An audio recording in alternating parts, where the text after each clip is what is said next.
Start with the name of Allah, who is the merciful and beneficent. Today, our topic of discussion is that of the introduction of the research, a general concept of the introduction of the research. What is a research? Research is an organized inquiry which is carried out to provide information for solving of the problems. मतलब problems को solve करने के लिए information provide करती है research, और ये corner stones होती है हर science का ये corner stone होती है research. Re means दोबारा and search means to find and process means step by step and phases के through कोई चीज़ दोबारा find out करना. This is a research. Research के आगे से two types हैं, formal research and informal research. Informal research means that of the individual levels research. Informal research which is carried out by the groups or the individual groups. ये जो formal research होती है ना, ज़्यादातर groups की form में perform की जाती है, लेकिन जो इनफॉर्मल रिसर्च होती है ना, ये इंडिविजुअल्स परफॉर्म कर रही होती हैं. तो ये इन दोनों में डिफरेंस है. नेक्स्ट अगर हम बात करें कि ये वो वाला प्रोसेस होता है जो सोल्यूशन प्रोवाइड्स करता है प्रॉब्लम्स का, किस बेस पर? पॉलिसी फॉर्मेशंस पे बेस पर, पॉलिसी इन्हेंसमेंट और पॉलिसी की इम्प्रूवमेंट के बेस पर हम सोल्यूशन को, किसी भी प्रॉब्लम से उसका सोल्यूशन प्रोवाइड्स कर रही होती है research. But when you can come up with the policy, it should be back up with empirical data which requires the process of research. Means to say that जब हम research कर रहे होते हैं तो वो ये कि ये प्रोसेस कोई भी एम्पेरिकल कोई भी ऑब्जर्वेशंस को परफॉर्म करने के लिए हमें रिसर्च के प्रोसेस की ज़रूरत होती है. नेक्स्ट रिसर्च होता ही क्या है? तो research is a systematic process of collecting and analysing the information to increase our understanding of the word in the general and of the phenomena under study in the particular. मतलब इसमें हम क्या करते हैं कि एक सिस्टमेटिक वे से हम डेटा को कलेक्ट करते हैं, एनालाइज करते हैं और अपनी इंफॉर्मेशंस को इंक्रीज़ करते हैं, अपनी अंडरस्टैंडिंग को इंक्रीज़ करते हैं about the word journal and phenomena under the study of, या फिर वो पार्टिकल फिनोमिना जो हम स्टडी कर रहे हैं, या फिर जो वर्ड है उसकी जर्नल स्टडी को इंक्रीज़ करने के लिए हम डेटा कलेक्ट करते हैं, उसको एनालाइज करते हैं एक सिस्टमेटिक वे से. तो इसको हम रिसर्च कहते हैं. Why we conduct research?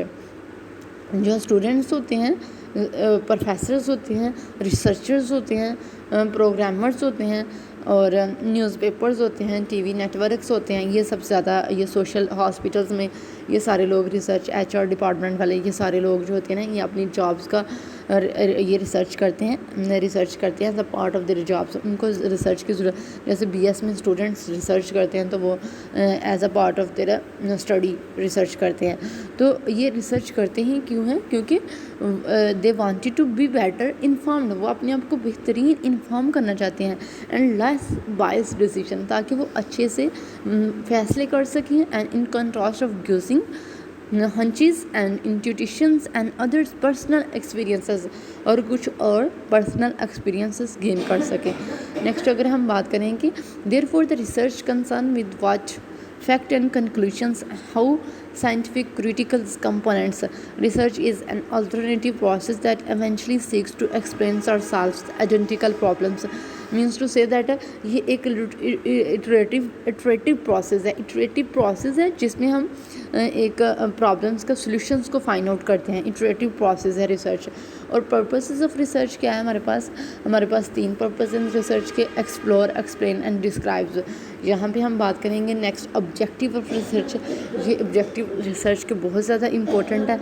यहाँ पे हम रिसर्च के ऑब्जेक्टिव की बात करेंगे कि purpose of the research is to discover the answer of the question through the application of the scientific procedures. हम साइंटिफिक प्रोसीजर्स के ज़रिए ना जो क्वेश्चंस होता है हमारा रिसर्च का, तो उसको हम ऑब्जेक्टिव होता है, तो उसको हम क्वेश्चंस का आंसर फाइंड आउट करने की कोशिश करते हैं. किसके ज़रिए? साइंटिफिक प्रोसीजर्स के ज़रिए. नेक्स्ट हमारा ऑब्जेक्टिव है the aims of the research is to find out the truth. हम वो वाला सच मालूम करने की कोशिश करते हैं जो हिडन होता है, which is hidden and which is not discovered yet. जो हिडन होता है और अभी तक डिस्कवर नहीं हुआ होता. और इसलिए तो वो कहते हैं कि दो each research has its own specific purposes which may think of the research objective as falling into the numbers of the following broad subs groups. क्योंकि हर रिसर्च, जितनी भी हम रिसर्च परफॉर्म करते हैं, हर एक का एक स्पेसिफिक पर्पसेस होता है। यहाँ पे हम कुछ सब ग्रुप्स की बात करेंगे। उसमें हम सबसे पहले बात करेंगे, जैसे हमने उसमें बात करी थी डिस्क्रिप्टिव फार्मूलेटिव रिसर्च में, फार्मूलेटिव क्या एक्सप्लोरेटरी रिसर्च में हम बात करी थी कि रिसर्चर्स इसलिए रिसर्च करते हैं to gain the familiarities with the phenomena or to achieve new insight, मतलब कुछ नए आइडियाज़ को डेवलप करती हैं या अनफेमिलियर प्रॉब्लम्स, कोई भी अनफेमिलियर प्रॉब्लम्स होती हैं हमारे पास, तो उससे फेमिलियरिटीज़ गेन करने के लिए रिसर्च करते हैं या कोई नया आइडिया डेवलप करने के लिए रिसर्च करते हैं। तो हम इसको एक्सप्लोरेटरी या फार्मूलेटरी रिसर्च कह सकते हैं। मैंने आपको एग्जांपल्स बताई थी उसमें, तो वो लाइफ ऑन मार्स जो होता है हमारा प्लैनेट है एक, तो मार्स पे उसने बताना है कि मार्स पे इस रिसर्च करने का मकसद ये है कि वो अपने क्यूरियोसिटी को रिड्यूस करना चाह रहा है। रिसर्चर जो होता है ना, इसमें अपनी क्यूरियोसिटी को रिड्यूस करना चाह रहा है और they wanted to know about the unfamiliar problems, because what is unfamiliar problems, कि लाइफ मार्स पर एग्जिस्ट करती है या नहीं करती। तो ये इस प्रॉब्लम से फेमिलियरिटीज़ गेन करना चाहता है और एक न्यू आइडियाज़ को डेवलप करना चाहता है। तो एक प्रिसाइज फार्मूलेशन बनाता है, तो इसको फार्मूलेटिव रिसर्च भी कहा जाता है और एक्सप्लोरेटरी रिसर्च भी कहा जाता है, क्योंकि एक्सप्लेन करता है किसी भी चीज़ को। और फार्मूलेटिव रिसर्च इसलिए कहा जाता है क्योंकि यहाँ पे प्रिसाइज फार्मूलेशन होती है, किसी भी आइडियाज़ के मतलब प्रिसाइज फार्मूलेशन होती है। नेक्स्ट अगर हम बात करेंगे, to portrait accurately the characteristics of the particular individuals situations and the groups study with this groups in view are known as descriptive research. हमने यहाँ पे डिस्क्रिप्टिव, अगर नेक्स्ट हमारा ऑब्जेक्टिव ये है कि डिस्क्रिप्टिव रिसर्च में हम क्या किया था, टाइप्स मैंने आपको डिस्क्रिप्टिव रिसर्च पढ़ाई है, उसमें हमने बताया था कि डिस्क्रिप्टिव रिसर्च में हम क्या करते हैं। तो डिस्क्रिप्टिव रिसर्च में हम describes the characteristics about some things, describes the characteristics of any events. तो earthquake is an events which is an event और डिजास्टर्स, तो हम उसके बारे में उसकी कैरेक्टरिस्टिक्स को बताते हैं, उसके इंडिविजुअल्स की कैरेक्टरिस्टिक्स, इवेंट की कैरेक्टरिस्टिक्स को बताते हैं, इंडिविजुअल्स की कैरेक्टरिस्टिक्स को बनाते हैं। और to discovers the cause of something, वहाँ पे इंडिविजुअल्स और वेरिएबल्स पर कोई कंट्रोल्स नहीं होता डिस्क्रिप्टिव टाइप ऑफ रिसर्च में। नेक्स्ट अगर हम बात करेंगे, to determine the frequency with which someone's occurs or with which it associated with something else, studies with this objective point of view diagnostic research. यहाँ पे हम थर्ड वाले जो ऑब्जेक्टिव में बात कर रहा है कि हम क्या करते हैं, यहाँ पे हम डायग्नोस्टिक रिसर्च के ज़रिए, ये ऑब्जेक्टिव इसका बहुत इंपॉर्टेंट है, डायग्नोस्टिक रिसर्च या क्लिनिकल रिसर्च, जिसमें डॉक्टर्स ये रिसर्च ज़्यादातर यूज़ कर रहे होते हैं। और डॉक्टर्स क्या कर रहे होते हैं, किसी भी डिज़ीज़ के मतलब किसी भी डिज़ीज़ को सबसे पहले डायग्नोज करते हैं। Like typhoid is a disease, सबसे पहले वो इस प्रॉब्लम को, इस डिज़ीज़ को डायग्नोज करेंगे। डायग्नोज करने के बाद वो देखेंगे कि ये किस फ्रीक्वेंसी पर ये डिज़ीज़ अकर हो रही है। नेक्स्ट वो करेंगे, इसका सोल्यूशन बताएंगे, कोई भी सोल्यूशन क्या हो सकता है, इसका मेडिसिन हो सकते हैं टाइफाइड की। तो ये हमारे पास है डायग्नोस्टिक या क्लिनिकल रिसर्च होगी। नेक्स्ट अगर हम बात करेंगे तो to tests of the hypothesis of the casual relationship between the variables, ये वेरिएबल्स के दरमियान जो कैजुअल रिलेशनशिप होता है ना, उसको फाइंड आउट करने के लिए हम ये एनालिटिकल रिसर्च परफॉर्म करते हैं। एनालिटिकल रिसर्च जो होती है ना, वो टेस्टिस ऑफ हाइपोथेसिस को करने के लिए होती थी, यूज़ की थी हमने। और इसको इंटरप्रेट किया जाता था information that is already present, ये हमने पढ़ा है एनालिटिकल रिसर्च में की टाइप्स में हमने पढ़ा है। तो ये हम एनालिटिकल रिसर्च करते हैं, जैसे हम एक कंपनी है तो कंपनी के एक पूरे साल में क्या फाइनेंशियल परफॉर्मेंस थी, तो इसको हम स्टडी करने के लिए हम एनालिटिकल रिसर्च का यूज़ करते हैं। नेक्स्ट हम मोटिवेशंस इन रिसर्च, मीन्स क्या चीज़ है कि जो लोगों को कंपेल करती है कि वो रिसर्च करें। तो यहाँ पे हम कुछ मोटिवेशंस करेंगे कि रिसर्च की कौन सी मोटिवेशंस होती हैं। First, what makes the peoples to understand the research, undertake the research, मतलब क्या चीज़ होती है जो लोगों को कंपेल करती है, फोर्स करती है कि वो रिसर्च करें।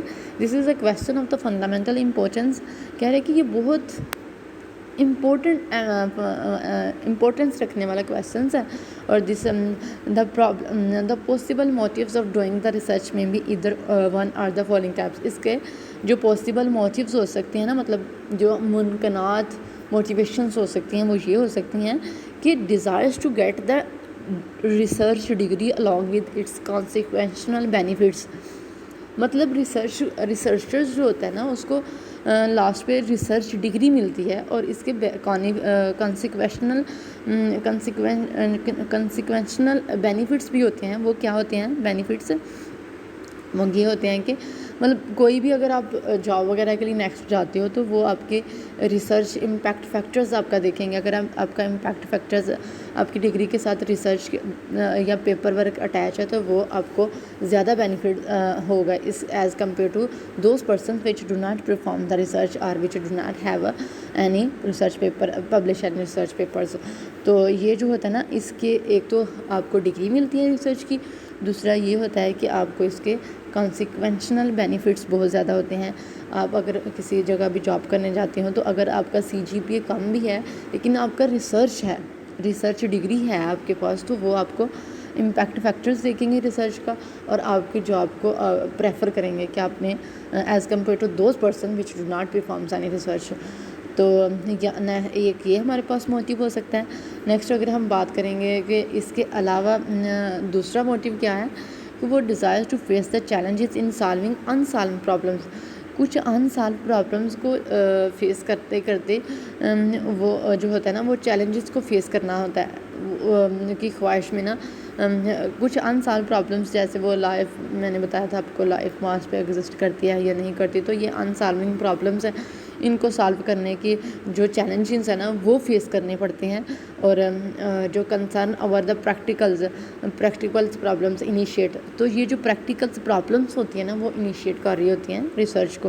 लाइक वो डायग्नोस्टिक रिसर्च होती थी तो वो प्रैक्टिकल्स थी ना, तो वो इनिशिएट कर रही होती है रिसर्च को। Desires to get the intellectual joy means that intellectual joy of doing some creative.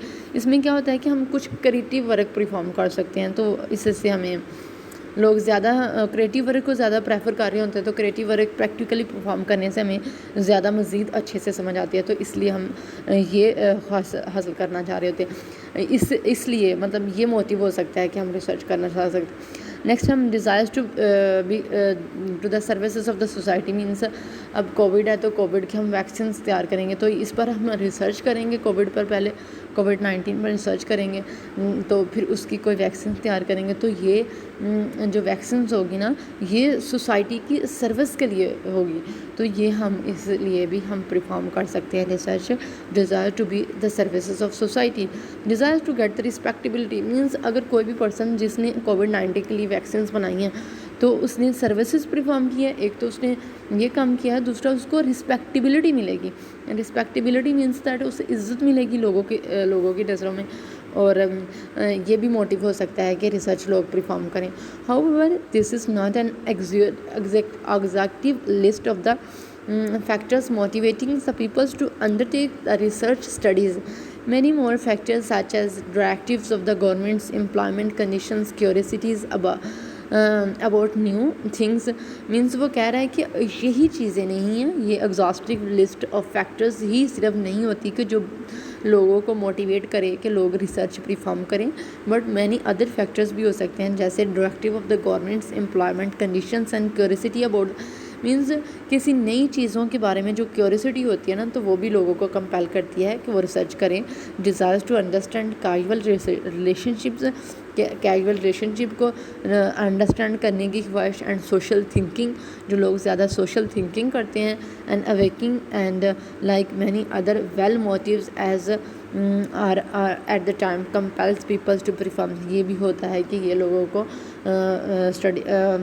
ये लोगों को परफॉर्म कंपेल करें कि वो रिसर्च परफॉर्म करें। This is all about my research topics and next I will discuss about others types of research as well.